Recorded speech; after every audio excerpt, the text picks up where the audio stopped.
जय श्री गणेश दोस्तों। हमारी आज की कहानी का नाम है कलंक। कहानी अच्छी लगे तो प्लीज़ चैनल को सब्सक्राइब कर लीजिएगा। अब शुरू करते हैं कहानी। नमन का फोन आया है कि माँ गुजर गई है। मनन ने बात सुनकर बिना कुछ कहे फोन रख दिया। कार ड्राइव करते हुए ही पीहू ने पूछा कि किसका फोन था। नमन का फोन है। कह रहा था कि माँ चल बसी है, एक बार अंतिम संस्कार के लिए आ जाओ। पीहू ने कहा कि देखो मनन, मुझे मालूम है कि शादी के पहले ही तुमने मुझसे कहा था कि मैं तुम्हारी बीती जिंदगी के बारे में कुछ ना पूछूं, इसलिए मैंने आज तक तुमसे कुछ नहीं पूछा है और ना ही आज पूछूंगी। लेकिन नमन ने जब बताया है कि माँ नहीं रही है तो एक बार जाकर देख आते हैं। मनन अपने सर को दोनों हाथों से दबाते हुए कहता है कि जब भी इस औरत के बारे में मैं सोचता हूँ तो मेरा सर दुखने लगता है, इसलिए मैं उसके बारे में सोचना भी पसंद नहीं करता हूँ। पीहू ने कहा कि मैं तुम्हें मजबूर नहीं करूँगी, परंतु मेरे ख्याल से तुम्हें जाना चाहिए, फिर आगे तुम जानो। मनन ने कहा कि यह सही है कि मैंने तुम्हें मना किया था मेरी बीती बातों को पूछने के लिए, लेकिन आज मैं तुम्हें सब बता देता हूँ, शायद तब मेरे दिल का बोझ कम हो जाएगा। जब मैं 6वीं कक्षा में पढ़ता था तब मेरा छोटा भाई दूसरी कक्षा में पढ़ रहा था। मेरे पिताजी एक प्राइवेट कंपनी में नौकरी करते थे। थोड़ी सी तनख्वाह में भी हम बहुत खुश थे और आराम से गांव में रहते थे। एक दिन ऑफिस से आते समय उनका एक्सीडेंट हो गया था और उनकी मृत्यु हो गई थी।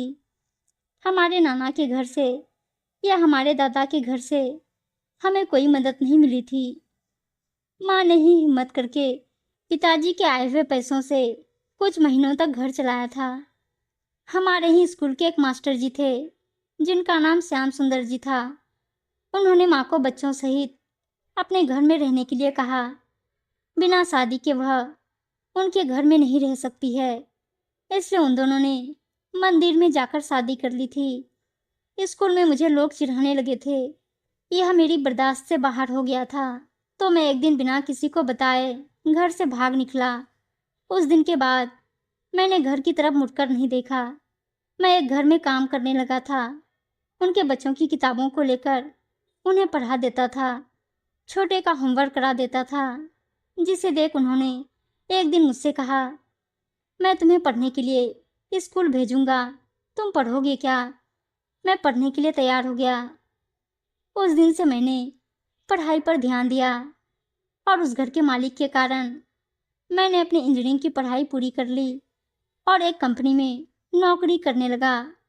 आज भी मेरे मन में यह बात बैठ गई है कि माँ ने मास्टर जी से शादी करके खुद तो कलंकित हो गई थी और उस कलंक के दाग ने हमें भी नहीं छोड़ा है, इसलिए मैं उनके बारे में सोचना नहीं चाहता हूँ। लेकिन भाई के साथ मेरी बातचीत चलती रहती है। वह नए पिताजी के साथ मिलकर रहने लगा। वह छोटा सा था, इसलिए एडजस्ट हो गया था। मैं हमेशा डिप्रेशन में ही रहता था। तुम्हारे आने के बाद मेरी जिंदगी में बदलाव आया है। तुम्हारे साथ मैं बहुत खुश हूँ और मैं नहीं चाहता हूँ कि मेरी बीती बातों का असर हमारे शादीशुदा रिश्ते पर पड़े। अब तुम सब कुछ जान गई हो तो चलो गांव जाते हैं। पीहू ने ही ड्राइविंग को संभाल लिया था। मनन रिलैक्स होकर आंखें बंद करके बैठा हुआ था। वे लोग गांव के अंदर पहुंचते ही मनन ने आंखें खोली और आसमान देखने लगा था। पूरा गांव बदल गया था।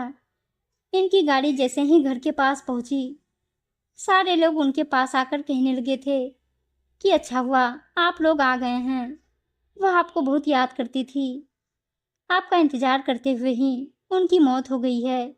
मनन सोच रहा था कि मैं माँ को बुरा मानता था, लेकिन यहाँ पूरा गांव उनकी तारीफ कर रहा।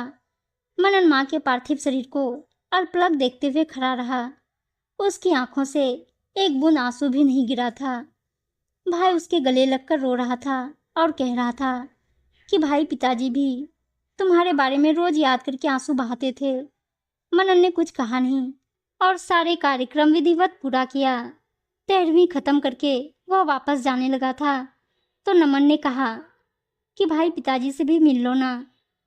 मनन ने उसकी बातों पर ध्यान नहीं और बाहर की तरफ जाने लगा तो नमन उसके पीछे भागकर आया और कहने लगा कि पिताजी ने तुम्हारे नाम पर पत्र बहुत पहले ही लिख कर रखा है। उन्होंने कहा कि जब भी तुम आओगे यह पत्र तुम्हें दे दूं, इसलिए इस पत्र को पढ़ लो। मन्ना ने पत्र को अपने हाथों में ले लिया और कार की तरफ बढ़ गया। कार में बैठकर थोड़ी दूर जाने के बाद पीहू के हाथ में पत्र रखते हुए कहा कि तुम ही इसे पढ़ दो, मेरी हिम्मत नहीं है, मैं कार ड्राइव कर दूंगा। पीहू ने पत्र पढ़ना शुरू किया।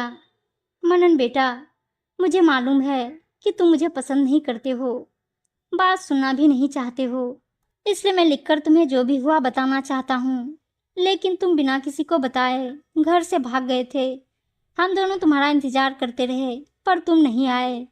मैंने यह पत्र बहुत पहले ही लिख कर रखा था और नमन से कहा था कि जब भी तुम आओगे तुम तक यह पत्र पहुँचा दे। बेटा, मैं अब विषय पर आता।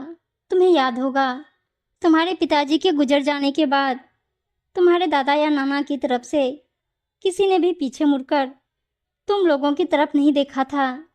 माँ ने ही तुम लोगों की देखभाल की थी। तुम लोग बहुत छोटे थे। तुम दोनों को खबर नहीं है कि एक अकेली औरत को दुनिया चैन से जीने नहीं देती है। एक रात मैं अपना काम खत्म करके घर आ रहा था तो मुझे तुम्हारे घर से चीखने की आवाज़ें सुनाई दी, तो मैं भागकर देखने के लिए गया था कि क्या हुआ होगा।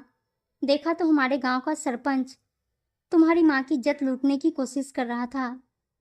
मैं जैसे ही दरवाज़ा खोलकर अंदर गया तो मुझे देखते ही वहाँ से भाग निकला और दूसरे दिन पूरे गांव में यह बात फैला दी थी कि मैं तुम्हारी माँ की इज्जत लूटने की कोशिश कर रहा था।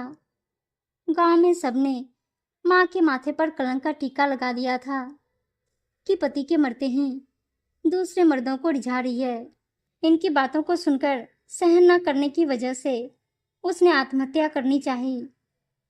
मैंने उन्हें मुझसे शादी करने के लिए राजी किया था ताकि लोगों का मुंह बंद कर सके। तुम्हारी माँ ने मुझसे शादी मजबूरी में की थी।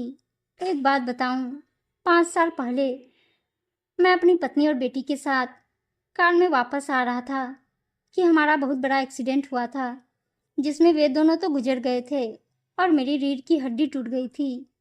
मैं और तुम्हारी माँ सिर्फ दोस्ती का रिश्ता निभा रहे थे। हम दोनों के बीच कोई और रिश्ता नहीं था क्योंकि मैं उसके लायक ही नहीं हूँ। पत्र के पूरा होते ही मैंने पीहू से वापस गांव की तरफ चलने के लिए कहा और माँ की चिता के पास बैठकर रोने लगा। उसी समय पिताजी के एक दोस्त वहां पहुंचे और मुझसे कहा कि रोने से कोई फायदा नहीं है, तुम चाहो तो प्रायश्चित करने के बहुत से तरीके हैं। मुझे उनका इशारा समझ में आया। मैं पिताजी के पास जाकर उनसे माफ़ी मांगी और उनको अपने घर लेकर चला आया। उनकी इस तरह से देखभाल की थी कि वे पूरी तरह से स्वस्थ हो गए हैं और मेरी बेटी के साथ खेलते हुए प्रसन्न हैं। मैं भी खुश हूँ कि अपनी गलती को मैंने इस जन्म में ही सुधार लिया है।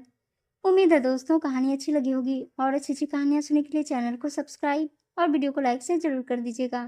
धन्यवाद दोस्तों।